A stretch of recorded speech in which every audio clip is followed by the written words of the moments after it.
So what are we planting today? A whole array of things.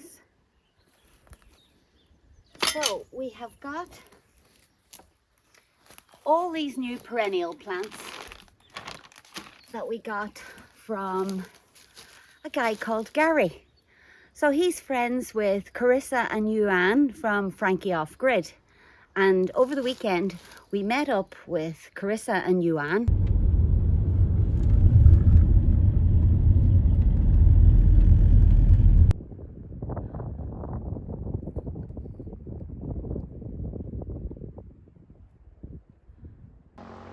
Oh. There you go. And they passed on all these amazing plants. So let's just see what we've got. We've got Egyptian, no, these aren't Egyptian onions. What are these ones? These are, do we think there might be Babington's leek? They're a perennial leek. So we've got some form of perennial leek. We're not quite sure which variety it is, but previously we had a perennial leek called Babington's leek, which forms bulbs and things. So he did say something about it forming bulbils. So I'm guessing this might be Babington's. But we'll confirm that sometime in the future. Thank you, Gary. This is pretty amazing. He's also given us some seeds, rat's tail radish, which we've grown before, but I've now mixed up the seeds and they've crossed with some regular radishes. So I'm very grateful to have these. And here we have a whole bunch of Egyptian walking onions. Now you've probably seen these with Carissa in the past. So they grow and it topples over, lands on the ground and starts regrowing. So essentially, I won't have to go through that whole palaver of planting 300 and 400 onions in the future. And although they don't form big bulbs, you get the mix of something like a scallion, spring onion, all year round. Have you tasted these? I'm gonna have to take one off and taste it. That's a beautiful onion.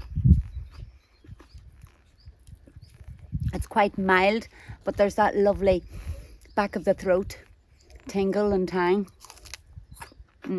Sorry, Gary, I ate this one on you. It won't be walking anywhere. Only the tails for the compost. But just wanted to test it out. It's exceptional. We've grown American groundnut in the past when we had our allotment, and it grows essentially up something like this. So we're going to plant it here because we have nothing planted here at the moment. And what you get is this sort of interesting string of nuts. So it's not a peanut, it's another legume, and it has a sort of a, what kind of colour would you call it? Brownish? Beige. No, it's not beige. The flower. The flowers are really like a dark, yeah. But purplish flower. It's not purple, but it's more, no, the flower's really quite lovely and very unusual. The bit you eat is beige. Well, it's a bit wet and black right now. But, so they grow underground like this. Sort of strings of beady things. We have a name for them, but we can't really say that on camera. But they're very good. And they're perennial, which is the most important thing. They'll be planted here and they will stay here. Move that mint.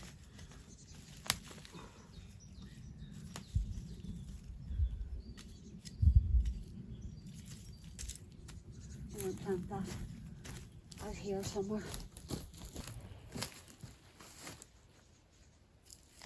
I'm going to put this one outside because it'll grow towards the sun.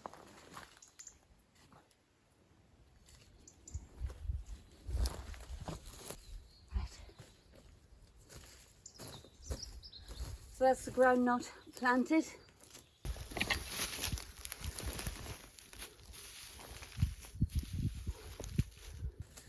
Straw's a bit wet.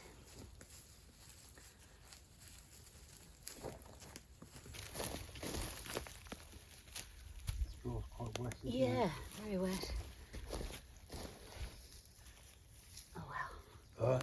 Covers the ground. Stop the weeds the growing. weeds. Keep the moisture in. Oh, come and look at my wee lonely pak choi.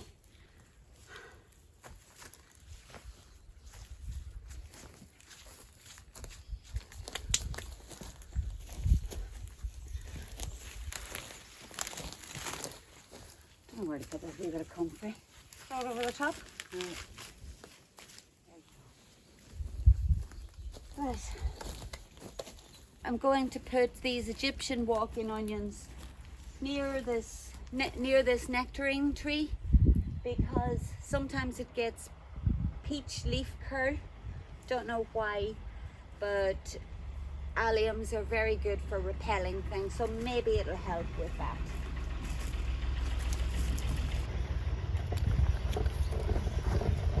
So this is already in a bunch of 3 or 4.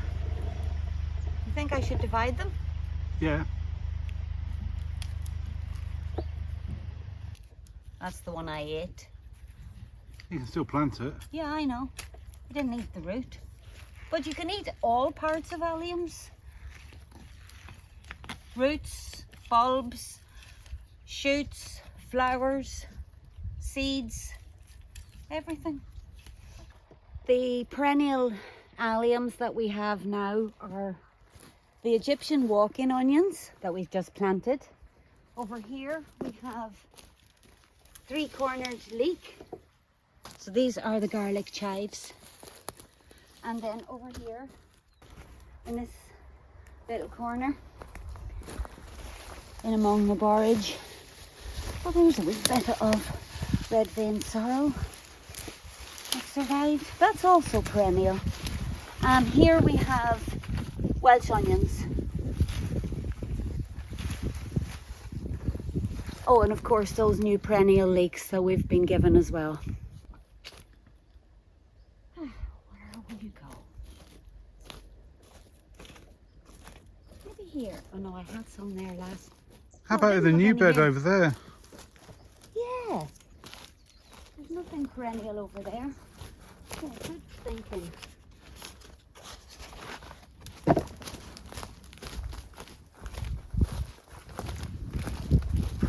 Could go in here too.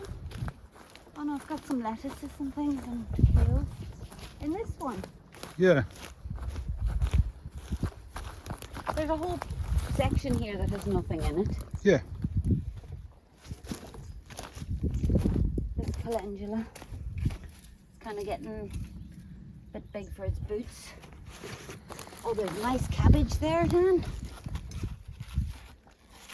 You want that for your dinner? Oh, it's lovely. Oh, maybe get that later. Get on with my job.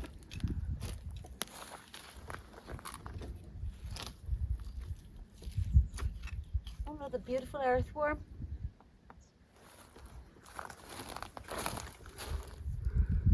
Isn't it lovely? Same matches my jumper. Sorry, earthworm, I'm going to have to move you slightly. Move over there. I'm relying on this video to tell me where I've planted things. Don't really do labels very well. You can see I don't really plant things in rows. Just kind of here and there and everywhere. Because I find that when these things grow and then they produce a flower, the flowers look really pretty when they're a little bit more higgledy-piggledy. Well, that's my thoughts anyway. I'm not going to water anything in. Any rain due tonight? No, not for a while. Oh, maybe I do have to. Oh, well.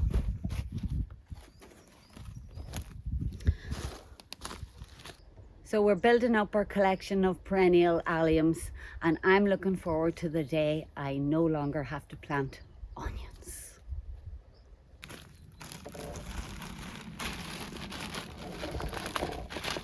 This is Skirret. Oh, it's all starting to sprout. Fabulous. This is one of those plants that you can never find, because the only way you usually get it is when somebody gives you piece like this. So it's a wee bit like a parsnipy type of flavour. It was very, very popular in Victorian times and in big gardens of the past. I did manage to get some previously from a specialist grower in the UK, but now I find my specialist grower here in Portugal. So one day, Gary, I really do hope to meet you. I'd love to see your growing space. Brilliant. Jerusalem artichoke sunray, I think we might have those. Oh, these are different. Here we have Chinese Jerusalem artichokes. Oh, they're completely different shape. Lovely. And I'm wondering, do these have the same effect as the others? We'll soon find out, Dan. But we'll not plant them in here because I'm assuming they'll grow pretty outrageously like the regular artichokes or Jerusalem artichokes, as opposed to globe artichokes, which are over here. Also listed as a Chinese artichoke, but a very different variety. Don't know what they look like or how to cook them, but I will find out, or rather Dan will find out. Oh, these beauties are Yacons. We've grown these before as well, and what we found about them was we were able to store them for absolutely months in a shed. People juice them for some sort of juice that is very low in sugar. Isn't that what it was? Very sweet. Yeah, it's very sweet, but You can make a syrup out of it. yeah, but it has sort of 0 calories or something. Oh, I don't know about I that. don't know about that either. Pretend you never heard me say that, because what would I know about calories, nor do I care. Delicious, sliced really thin and just eaten. They're juicy and crispy. Oh, they're just delicious. We've got some aka here, mostly yellow, a couple of the multicolored. Oh, they're really lovely. They have a lovely little flower. See if I can dig up some old footage of what we used to have. You can have them boiled, and they're like a new potato. They're not really, but they're more like a lemony new potato, and they'll regrow, and you can have an aka patch for years. So we got some Taunton Deane kale, is it? Yeah. Taunton Deane kale. I think these might be cuttings, Dan. I'm just going to check. Cuttings. Yeah, they're all cuttings. Yeah, I'm going to take them back home then, stick them on the veranda and pot these where I can keep an eye on them. Grows a bit like this. To be honest, sometimes I think these are similar. You can have a look here. A lot of the leaves are very similar. It grows tall like these. Colouring is very, very similar. And these will also grow from cuttings. So for example, here's one. And I'm going to do a test with this one. So I'm going to just break this one off. So I've just broken this off as another cutting. I'm going to chop it off here below a node and stick this one in the ground as well, because this particular plant has been growing since we arrived on the property. Before we And long arrived. before it, long before we bought this property, it's been growing, and it's still growing. Perennials need the least amount of care once they get going. Yeah. These perennials are things that we would want frequently. Nearby. Nearby veggies. Yes, and that's one of the reasons we call the channel Nearby Veggies, because having your vegetables nearby means that you'll look after them better, you'll eat more of them, harvest more of them, you can keep an eye on all of the pests or anything that's worrying you, water them, yeah, everything. And you just get to know your plants that little bit better when you're out looking at them every day. Where will the Yacon go? Well, we've also got this space down here. Let's have a look. Yeah. It'll get plenty of sun. Yeah. Yeah. we're going to plant the Yacon just down here. It'll get protection from the wall. We've got a nice space in between Dovey's lemon tree and my peach tree. I'm going to do a bit of weeding out first.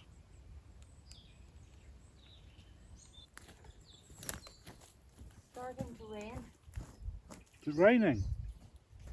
I think we should do only a small bit of clearing up first, because I don't think we'll have time then. However, I have remembered something. What's that? So I've remembered where we got Yacons and a whole load of perennial plants before. When we were living in the UK, we got the Yacon, the Yacons and the Ocas from the Real Seed Company.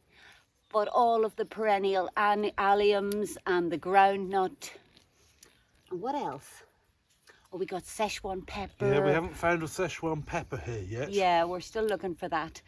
I would really anyway, like to have a Szechuan pepper. Yeah, I would like 2. A guy called Paul who runs a small company called EDULIS.co.uk, and I'll put the links in the description down below. So if you're in the UK and you're wondering where to find perennials, because it's very difficult for you to buy in the EU at the moment, that should be helpful. In Portugal, the top supplier is Gary. Gary from Intermarché. Gary from the Intermarché car park. Whereabouts unknown. Thanks, Gary. We're really, really delighted. I'm not doing very much. I need to help. We need to be careful that that doesn't spontaneously combust.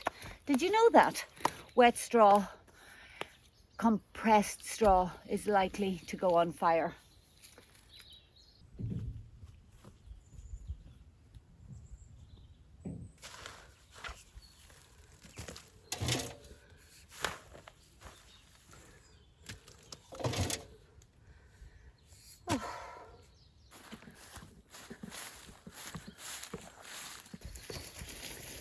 Here we go then.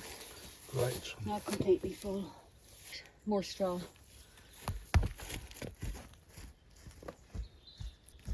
Yeah, feel the heat.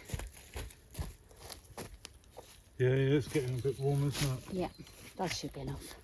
When we grew them, they grew to about here, but we don't really know how tall they'll grow in these conditions.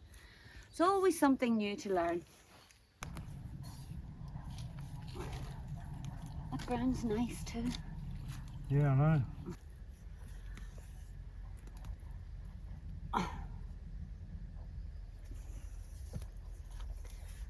Should I stick a stick in here? Nah, I know no, we're in it's going to here. be covered with Yeah. straw and mulch. Doesn't matter.